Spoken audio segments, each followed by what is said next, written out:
Hello good morning students, आपका welcome है श्रीमती मोहनी देवी तापड़े करने महाविद्यालय के यूट्यूब चैनल पे। और हम कंटिन्यू डिस्कस कर रहे थे फोटोसिंथेसिस को। फोटोसिंथेसिस में हमने C4 प्लांट को डिस्कस कर रहे थे, C4 पाथवे को डिस्कस कर रहे थे। C4 जो पाथवे था जिसको हेथ स्लेग पाथवे बोलते हैं, Heath slag pathway, C4 pathway भी बोल सकते हो, इसको C4 प्लांट्स के लिए C4 प्लांट्स भी बोल सकते हो। तो हेथ स्लेग पाथवे को हम डिस्कस कर रहे थे। हमने थ्योरेटिकल पोर्शन इसका देखा था। हम थोड़ा एक पूरा प्रोसेस देखेंगे आज कि पूरा प्रोसेस जो है वो कैसे होता है। तो पूरा प्रोसेस आपको पता है कि दो सेल्स में होगा, मेसोफिल सेल में और बंडल सेल में। तो सबसे पहले हम ये देखते हैं कि मेसोफिल सेल में पूरा प्रोसेस कैसे होता है। जो मेसोफिल सेल है उसमें पूरा प्रोसेस सबसे पहले कैसे होता है। तो सबसे पहले मैंने आपको क्या बताया था कि जो फोस्फोइनोल पाइरुवेट, जो फोस्फोइनोल पाइरुवेट है जिसको पेट बोल रहे हैं, फोस्फोइनोल पाइरुवेट जो कितने कार्बन का है, यहाँ पे 3 कार्बन का है। फोस्फोइनोल पाइरुवेट जो है वो यहाँ पे कितने कार्बन का है, 3 कार्बन का है। अब ये क्या करेगा, ये रिएक्ट करेगा बाइकार्बोनेट से। देखो कार्बन डाइऑक्साइड, मैंने आपको क्या बताया था कि कार्बन डाइऑक्साइड जो है वो चेंज हो जाता है किसमें, बाइकार्बोनेट में, SCO3- बाइकार्बोनेट में क्या हो जाएगा, चेंज हो जाएगा। तो फोस्फोइनोल पाइरुवेट, इसको क्या बोलेंगे, फोस्फोइनोल पाइरुवेट। सबसे पहले ये प्रोसेस सारी कहां पे हो रही है, मेसोफिल सेल में हो रही है। तो मेसोफिल सेल में हो रही है तो यहां पे है ये फोस्फोइनोल पाइरुवेट, ये 3 कार्बन का है। अब ये कार्बन डाइऑक्साइड आया और चेंज हो गया किसमें, बाइकार्बोनेट में, HCO3- में।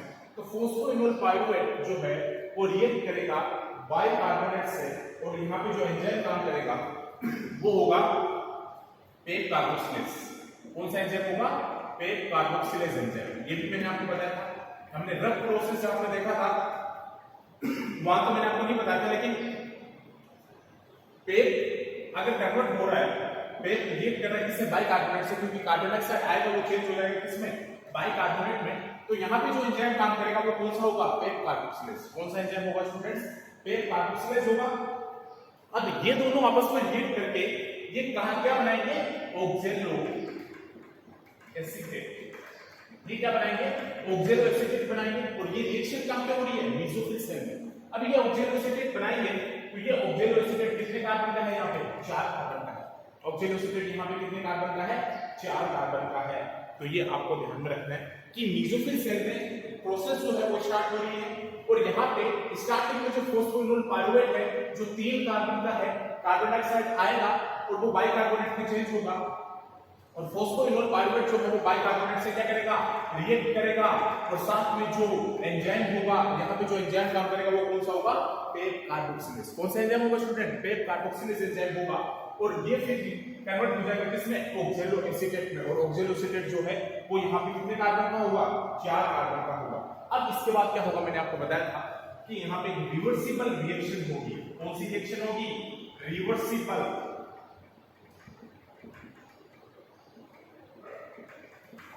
यहाँ पे कौन सी रिएक्शन होगी, रिवर्सिबल। यहाँ पे क्या होगी, एक रिएक्शन होगी। और मैंने क्या बताया था कि यहाँ पे जो रिएक्शन होगी वो कौन सी होगी, रिडक्शन। ऑक्जेलो एसीटेट का क्या होगा, रिडक्शन होगा। क्योंकि ऑक्जेलो एसीटेट स्टूडेंट जो है वो डायरेक्टली मेसोफिल सेल को क्रॉस नहीं कर पाता है। अगर oxaloacetate directly mesophyll cell को क्रॉस नहीं कर पाएगा तो ये रिड्यूस होके किसमें कन्वर्ट होगा, मेलेट में। ये रिड्यूस होके किसमें कन्वर्ट होगा, मेलेट में कन्वर्ट हो जाएगा। किसमें कन्वर्ट हो जाएगा, मेलेट में कन्वर्ट हो जाएगा। इसका रिडक्शन होगा और ये मेलेट में कन्वर्ट होगा। तो जब रिडक्शन होगा तो NADP जो है वो NADPH में कन्वर्ट हो जाएगा।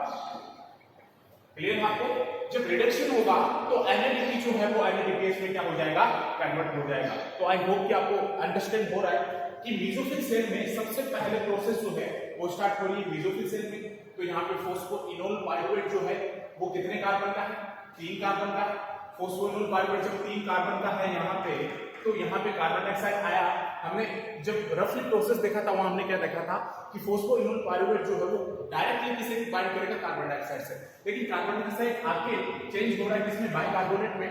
तो फोस्फोइनोल पाइरुवेट जो है वो बाइकार्बोनेट से क्या कर रहा है, रिएक्ट कर रहा है। तो एक कार्बन और जुड़ गया, 3 कार्बन यहाँ पे है, तो ये बन गया फिर 4 कार्बन का प्रोडक्ट कॉल्ड ऑक्जेलो एसीटेट। और यहाँ पे जो एंजाइम काम करता है वो है कार्बोक्सिलेज। और जहां पे भी कार्बोक्सिलेज टर्म आता है मैंने आपको क्या बताया था कि कोफैक्टर वहां पे कौन होगा स्टूडेंट्स, बायोटीन।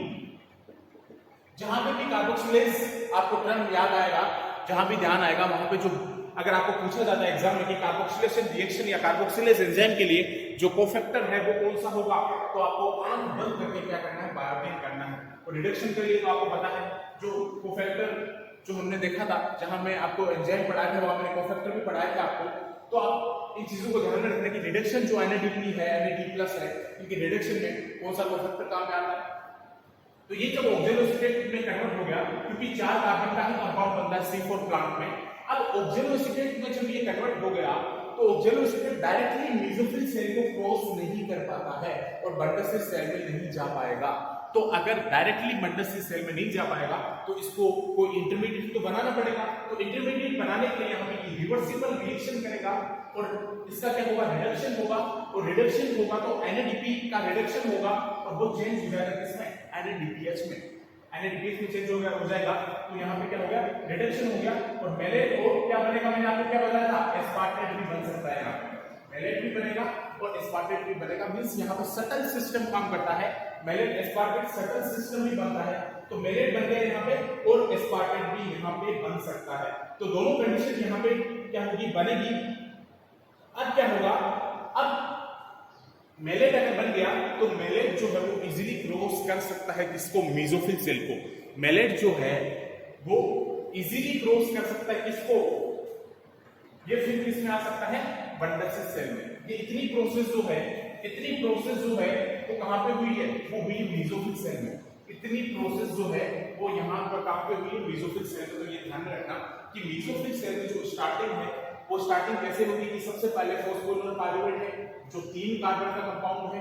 3 कार्बन का कंपाउंड है। यहाँ पे एंजाइम जो काम कर रहा है वो कार्बोक्सिलेज एंजाइम काम कर रहा है। फॉस्फोलिपिड पाइरुवेट कार्बोक्सिलेज एंजाइम यहाँ पे काम कर रहा है। तो फॉस्फोलिपिड पाइरुवेट जो है वो बाइकार्बोनेट से क्या करेगा, रिएक्ट करेगा, कार्बोक्सिलेज एंजाइम काम करेगा। तो 3 और एक कार्बन डाइऑक्साइड वाला कार्बन और जुड़ गया तो यहाँ पे कितने कार्बन बनेंगे, और 4 कार्बन का एक प्रोडक्ट बना देंगे जिसको बोलेंगे ऑक्जेलोएसीटेट। और वो 4 कार्बन का प्रोडक्ट जो ऑक्जेलोएसीटेट है वो मेसोफिल सेल को तो क्रॉस नहीं कर पाएगा। तो वो क्या करेगा, मेलेट का फॉर्मेशन करेगा। तो मेलेट का फॉर्मेशन करने के लिए उसको क्या करना पड़ेगा, रिडक्शन करना पड़ेगा। रिडक्शन रिएक्शन से उसको गुजरना पड़ेगा और NADP जो है वो चेंज हो जाएगा किसमें, NADPH में।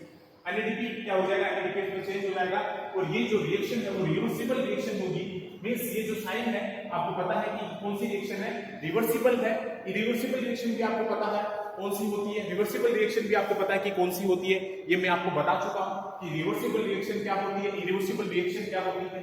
अब जो मेलेट और एस्पार्टेट बना, तो लेकिन आपको ये ध्यान रखना है, आपको ध्यान में तो ये दोनों रखने की मेलेट और एस्पार्टेट बनता है। कभी कॉम्पिटिटिव एग्जाम में पूछा जा सकता है कि मेलेट के साथ और क्या बन सकता है, तो आपको ध्यान रखना है कि एस्पार्टेट बनता है। लेकिन आप मेलेट भी ध्यान रखोगे तो कोई प्रॉब्लम नहीं है। तो मेसोफिल सेल जब बन गया, यहाँ पे मेसोफिल सेल में मेलेट बन गया तो ऑक्जेलोएसीटेट को क्रॉस नहीं कर पाता मेसोफिल सेल को, लेकिन मेलेट यहाँ पे क्या कर जाएगा, क्रॉस कर जाएगा। मेलेट यहाँ पे क्या करेगा, इस मेसोफिल सेल को क्या कर जाएगा, क्रॉस कर जाएगा। तो मेलेट जैसे ही यहाँ पे मेसोफिल सेल को क्रॉस कर जाएगा और वो किसमें आ जाएगा, जो नीचे में बना रहा है वो है बंडल सेल। कौन सी सेल है, बंडल सेल। कि अब बंडल सेल में क्या क्या प्रोसेस होगी, ये हमने मेसोफिल सेल में ये पूरी प्रोसेस जो कहां पे हो रही है, मेसोफिल सेल में हो रही है। अब हम देखेंगे कि जो बंडल सेल है इसमें कौन कौन सी प्रोसेस हो रही है और ये प्रोसेस जो है वो कैसे हो रही है। और एक चीज आपको हमें ये भी ध्यान में रखना है कि बंडल सेल में क्या होगा, बंडल सेल में क्लोरोप्लास्ट प्रेजेंट होगा। ये भी ध्यान में रखना आपको कि जो बंडल सेल है उसमें क्लोरोप्लास्ट होगा। ये मैंने आपको बता चुका हूं, मैंने बताया था ये। तो बंडल सेल में क्या होगा, क्लोरोप्लास्ट होगा। अब ये मेलेट मेसोफिल सेल से इसमें आएगा, ये मेलेट आ गया मेसोफिल सेल से, ये मेलेट आ गया बंडल सेल में आ चुका है। मेलेट जो है वो मेसोफिल सेल को क्रॉस कर गया और वो किसमें आ गया, बंडल सेल में आ गया। और बंडल सेल में स्टूडेंट्स क्या होगा, क्लोरोप्लास्ट होगा। और जब बंडल सेल में क्लोरोप्लास्ट होगा तो वो मेलेट जो है वो मैंने आपको क्या बताया था कि मेलेट फिर आगे की जो वो रिएक्शन है उसको परफॉर्म जो है वो कौन करेगा, मेलेट करेगा। कहां पे, बंडल सेल में। और वहां पे क्या है, क्लोरोप्लास्ट है। तो ये आपको ध्यान में रखना है। ये हमने मेसोफिल प्रोसेस देखी है कि मेसोफिल सेल में कैसे प्रोसेस होता है। अब आगे इसमें हम कंटिन्यू डिस्कस करेंगे कि बंडल सेल में आगे जो है वो रिएक्शन ये वाली है वो कैसे परफॉर्म होती है, इसको नेक्स्ट क्लास में डिस्कस करेंगे कि बंडसी सेल में कैसे होता है ये जो प्रोसेस C4 पाथवे वाले प्रोसेस वापस जो है वो मेसोफिल सेल में ये कैसे जाता है, किसमें कैसे कन्वर्ट होके ये प्रोसेस को अंजाम देता है। आई होप कि आपको ये इतना क्लियर हुआ है। हम आगे इसको नेक्स्ट क्लास में करेंगे।